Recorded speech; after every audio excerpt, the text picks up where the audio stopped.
মনীষী শুভেন্দু অধিকারী স্বাগতম।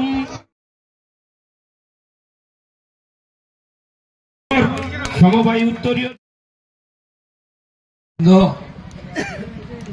আজকে নিখিল ভারত সমবায় সপ্তাহের শুরুতে যা ভারতবর্ষব্যাপী পালিত হচ্ছে সম্মানের সঙ্গে আমি সমবায় সাতরঙা অভিনন্দন আপনাদের প্রত্যেককে জানাই। আমাদের এখানে তমলুক এবং হলদিয়া মহকুমা বিশিষ্ট সমবায় বৃন্দ সমবেত হয়েছেন, যার মধ্যে উপস্থিত আছেন বিশিষ্ট সমবায়। মোট 11টি সমবায় নির্বাচন হয়েছে, তার মধ্যে 8টি সমবায় আমার বন্ধু স্থানীয়রা নির্বাচিত হয়েছেন। জাতীয়তাবাদী রাষ্ট্রবাদী শক্তি এখানে জিতেছে এবং মোট 40টি সমবায় আছেন আমার নন্দীগ্রামে। আমার স্থির বিশ্বাস যথাসময়ে নির্বাচন হলে আমরা 30টির বেশি সমবায় বোর্ড গঠন করতে পারব, কারণ অংশীদার বন্ধুরা চোরেদেরকে সমর্থন করবে না, আমাদের সঙ্গেই থাকবে। এর বাইরে দীর্ঘ আইনি লড়াই করে আমরা তমলুক এআরডিবির ভোট বারে বারে পেছাচ্ছি। পেছানোর কারণ আপনারা জানেন। পেছানোর কারণ একটাই, সমবায়রা ওদের হারিয়ে দেবে। কারণ সমবায়রা অর্থনৈতিক প্রতিষ্ঠান, কোন চাকরি চোরের হাতে, কয়লা চোরের হাতে, বালি চোরের হাতে, গরু পাচারকারীর হাতে, এমনকি সিসিটিভি ক্যামেরা আর স্কুলের ট্যাপ চোরেদের হাতে ছেড়ে দিতে পারেন না। তাই অনেক লড়াইয়ের পরে 8ই নভেম্বরের পরিবর্তে 8ই ডিসেম্বর তমলুক এআরডিবি নির্বাচন। এই নির্বাচনে প্রতিদ্বন্দ্বী সমস্ত প্রার্থীবৃন্দ আছেন, অভিনন্দন জানাই।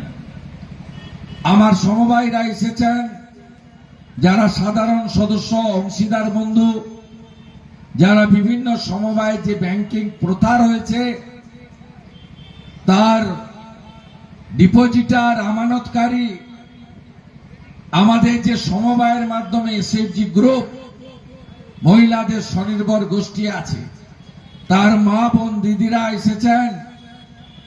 ফার্মার্স ক্লাব রয়েছে সমবায়ের মাধ্যমে, কৃষক বন্ধুরা এসেছেন, কিষাণ কার্ড হোল্ডার, যারা কিষাণ ক্রেডিট কার্ড হোল্ডার তারা এখানে এসেছেন। এবং সমগ্র ব্যবস্থাপনায় হরিপুর পঞ্চায়েতের প্রধান আমাদের জয়নাব বিবি, অশেষ পাল কর্মাধ্যক্ষ, নরেন্দ্র দামোদর দাস মোদীজি আমাদের প্রধানমন্ত্রীকে স্বাধীনতার পরে আমরা অনেক চিৎকার করেছি যে সমবায় দপ্তর রাজ্যে রাজ্যে আছে, দেশে নেই কেন? কেউ করেনি। 47-এর পরে অনেক সরকার এসেছে গেছে, অনেক দল এসেছে গেছে। সমবায় দপ্তর ছিল কৃষি দপ্তরের অন্তর্গত। নরেন্দ্র মোদীজি দুটো দপ্তর তার কার্যকালে সৃষ্টি করেছেন। দুটোর সঙ্গেই পূর্ব মেদিনীপুর জেলা বা আমাদের এই এলাকার মানুষের সম্পর্ক আছে। একটা হলো সমবায় দপ্তর, প্রথম তৈরি হয়েছে ভারতবর্ষে নরেন্দ্র মোদীজির নেতৃত্বে, এবং আমাদের অত্যন্ত শক্তিশালী মন্ত্রী, ভারত সরকারের স্বরাষ্ট্রমন্ত্রী মাননীয় অমিত শাহজি, তিনি এই দপ্তরের দায়িত্ব পেয়েছেন, প্রধানমন্ত্রী তাকে এই দপ্তরের দায়িত্ব দিয়েছেন। দ্বিতীয় দপ্তর হয়েছে ফিশারি, অর্থাৎ মৎস্য দপ্তর রাজ্যে রাজ্যে থাকলেও দেশে ছিল না। আমাদের প্রধানমন্ত্রী এগ্রিকালচার দপ্তরের থেকে বের করে এনে ফিশারি দপ্তর দিয়েছেন, এবং আমাদের বন্ধু দল বিহারের মুখ্যমন্ত্রী নীতিশ কুমারজির পার্টি জেডিইউর বড় নেতা লালন সিং পঞ্চায়েত দপ্তরের সাথে সাথে ফিশারি দপ্তরের মন্ত্রিত্ব করছেন। তাই আমি সরকারকে ধন্যবাদ জানাবো। আমি আপনাদেরকে বলবো, যারা সমবায় দায়িত্ব পেলেন ভোটের মাধ্যমে, সমবায়কে রক্ষা করার দায়িত্ব আপনাদের। সমবায় শর্ট টার্মে ঋণ দেয়, লং টার্মে ঋণ দেয়। মূলত আমাদের যে প্যাক্স গুলো রয়েছে সমবায় সমিতি, তারা শর্ট টার্মে ঋণ দেয়, এপ্রিল মে মাসে দাদন হয়, মার্চ মাসে কালেকশন করতে হয়। ঋণ দেওয়ার ক্ষেত্রে এবং ঋণ আদায়ের ক্ষেত্রে দয়া করে রাজনীতি এবং স্বজনপ্রীতি দেখাবেন না।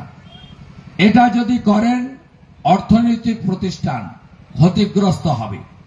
দ্বিতীয় পরামর্শ, প্রত্যেক বছর যথাসময়ে কোঅপারেটিভ অডিটর সেলে ফিজ জমা দিয়ে আপনারা অডিট করাবেন এবং বছরে দুবার সাধারণ সভার নিয়ম রয়েছে।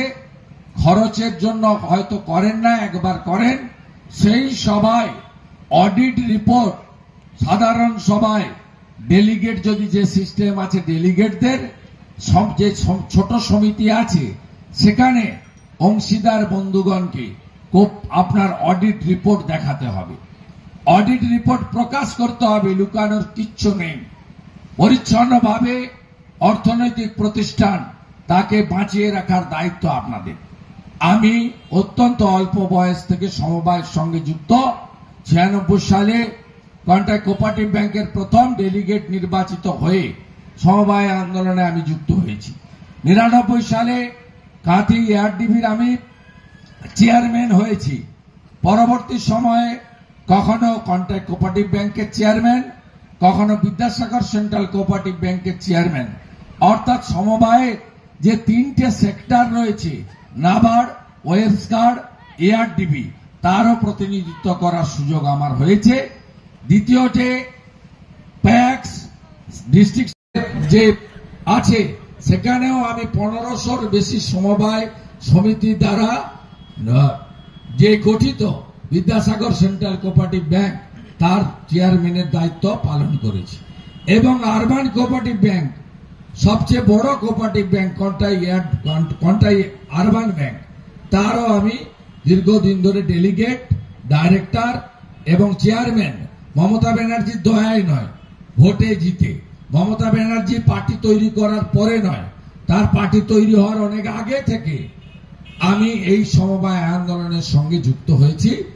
এবং আপনারা শুনলে খুশি হবেন, আমার 3টি প্রতিষ্ঠান যখন আমার হাতে দেওয়া হয়, কোঅপারেটিভ ব্যাংকে সামান্য প্রফিট ছিল 4 কোটি টাকা পর্যন্ত মতো।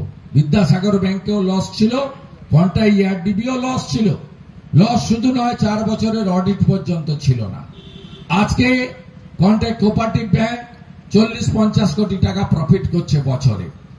আজকে বিদ্যাসাগর ব্যাংক 25 কোটি 30 কোটি টাকা বছরে প্রফিটের জায়গায় গেছে। কন্টাই এআরডিবি গত বছরই প্রায় 27 কোটি টাকা প্রফিট করে রাজ্যের মধ্যে 1 নম্বর স্থানে পৌঁছে গেছে। এই জায়গাগুলো আমরা করতে পেরেছি কারণ সমবায়কে রক্ষা করার ক্ষেত্রে কখনো স্বজনপ্রীতি দেখাইনি, রাজনীতির রং দেখিনি। সমবায়ীদেরকে সমবায় চিন্তা ভাবনায়, অর্থনৈতিক চিন্তা ভাবনায় সমৃদ্ধ করার দায়িত্ব আমরা নিয়েছি। পশ্চিমবঙ্গে বর্তমান যে সরকার আছে, এই সরকারের একটা লোকও যেমন কখন ধানের তলা ফেলতে হয়, রোপণ করতে হয়, ধান কাটতে হয়, কখন জমিতে জল লাগে জানে না, ফ্ল্যাট বাড়িতে থাকে কলকাতাতে। ঠিক একইভাবে এই মূর্খগুলো সমবায় সম্পর্কে একটা বিন্দু বিসর্গ জানে না। এদের জিজ্ঞেস করলেও, পেটে গুঁতা মারলেও বলতে পারবে না। এদের এই অবস্থা। এরা স্টেট লেভেলে স্টেট কোঅপারেটিভ ব্যাংকের ভোট করেনি, দীর্ঘদিন ধরে ভোট করেনি। এরা স্টেটে যে আমাদের এআরডিবির যে রয়েছে, স্টেটে আমাদের স্টেট এআরডিবি, তার নির্বাচন এরা করেনি। 6280টা সমিতি পশ্চিমবঙ্গে রয়েছে। অধিকাংশ সমিতি 5000-এর বেশি সমিতিতে ভোট করে না, অ্যাডমিনিস্ট্রেটর করে রেখেছে। একজন সিআই বা সিডিও, তাদের হাতে 25টা 30টা করে সমিতির প্রশাসক করে রেখে দিয়েছে। সেই কারণে আজকে পশ্চিমবাংলায় যে সমবায় আন্দোলনের ঢেউ উঠেছিল, এই আন্দোলনের ঢেউকে স্থিমিত করে দিয়েছেন মমতা ব্যানার্জির নেতৃত্বে সমবায় না জানা এই মূর্খ, অকাট মূর্খ, দুর্নীতিগ্রস্ত, পরিবারবাদী একটি সরকার। স্বাভাবিকভাবে সমবায়দের এবারে ঐক্যবদ্ধ হওয়ার সময় এসেছে। সমবায়ের পতাকা নিয়ে ঐক্যবদ্ধ হওয়ার সময় এসেছে। সমবায় আমাদের বাঁচাতে হবে। ভারত সরকার সমবায় দপ্তর করার পরে তারা সমস্ত প্যাক্সকে পর্যন্ত কোর ব্যাংকিং সিস্টেম সিবিসির আওতায় এনে আধুনিক সমবায় ব্যবস্থা, কোথাও পেপার লাগবে না, পেপার লেস আরটিজিএস এনএফটিএস সিস্টেমের মাধ্যমে অত্যন্ত ট্রান্সপারেন্ট, পরিচ্ছন্ন সমবায় ব্যবস্থা ভারত সরকার নিজ অর্থে করে দেওয়ার ব্যবস্থা করেছে। আজকে যারা যথাসময়ে টাকা পরিশোধ করছেন, সে সমবায় সমিতি হতে পারে, এআরডিবি হতে পারে। আজকে ইন্টারেস্ট সাবসিডি পশ্চিমবঙ্গে কেউ পায় না। কাঁথি এআরডিবিতে 99 সালের পর থেকে বকেয়া। তমলুকেরও অবস্থা একই। তার কারণটা কি? ইন্টারেস্ট সাবসিডি হচ্ছে 31 মার্চের মধ্যে আপনি যদি যথাসময়ে টাকা পরিশোধ করেন, আপনাকে 2% ইন্টারেস্ট ফিরিয়ে দেওয়া হয়। আপনার এই 2% যে ইন্টারেস্ট ফিরিয়ে দেওয়া হয়, তা 60 ভাগ টাকা দেয় ভারত সরকার, 40 ভাগ টাকা দেয় সংশ্লিষ্ট রাজ্য সরকার। আমাদের এই রাজ্যে একটা দেউলিয়া সরকার আছে, 500-700 টাকা ভাতা দেওয়া ছাড়া এদের অন্য কোনো কাজ নেই। চাকরি বাকরিও দিতে পারে না।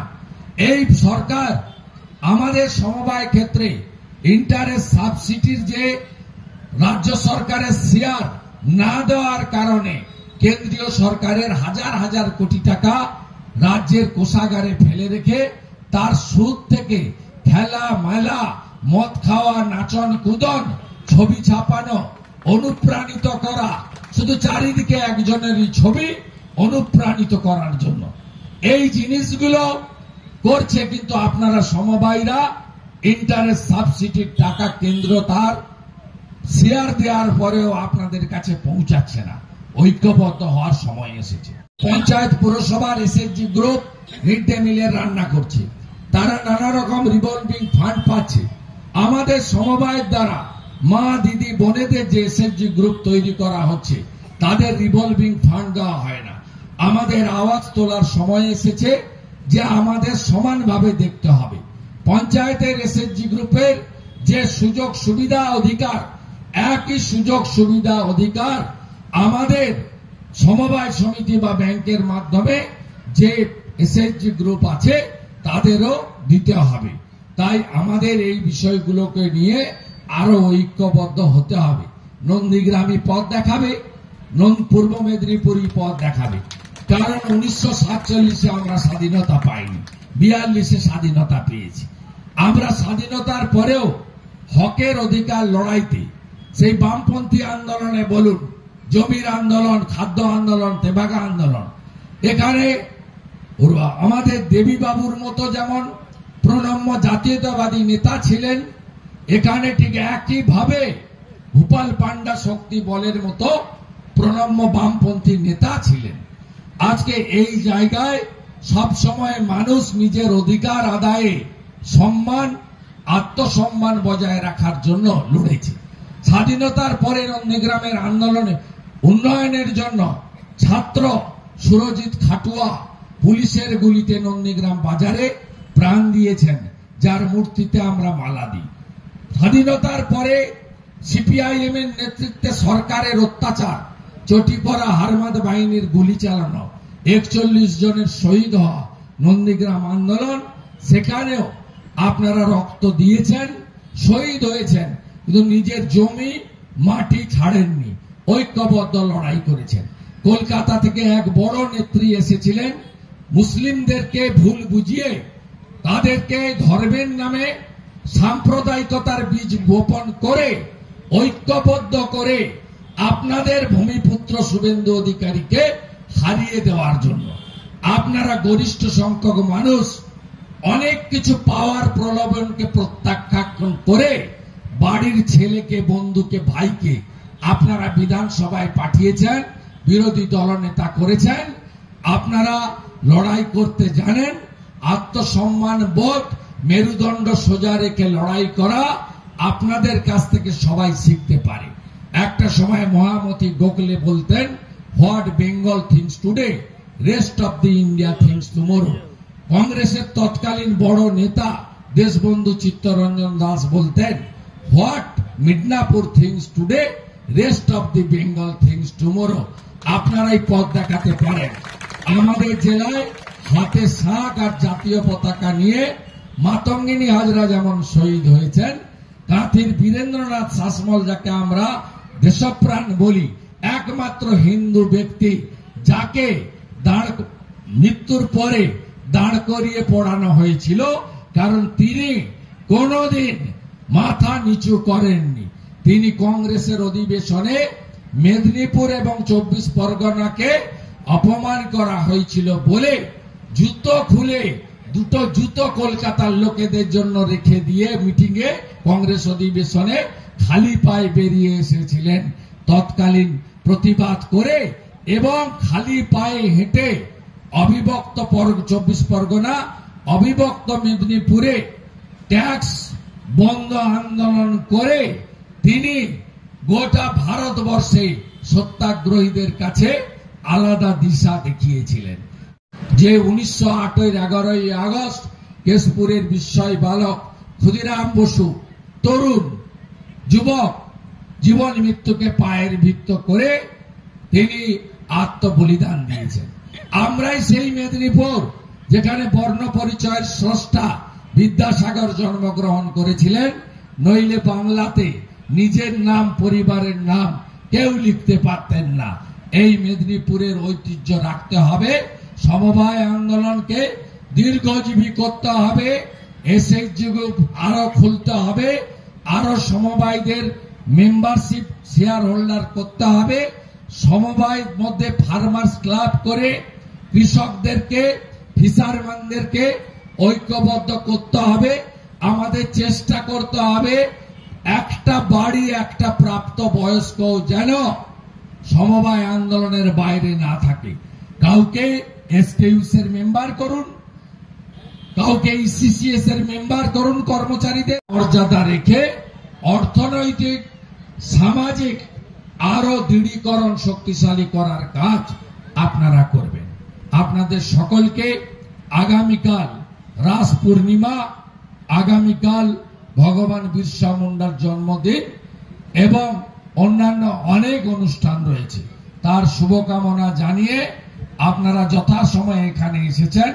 আর দেরি না করে আপনাদের প্রত্যেককে সাতরঙা অভিনন্দন জানিয়ে কাল সন্ধ্যায় তারাচাঁদ বাড় গ্রামে রাধা মাধবের সেবায় রাস পূর্ণিমায় আপনাদের সঙ্গে, সবার সঙ্গে মিলিত হব। আপনারা সবাই ভালো থাকবেন। আপনাদের সবাইকে অভিনন্দন।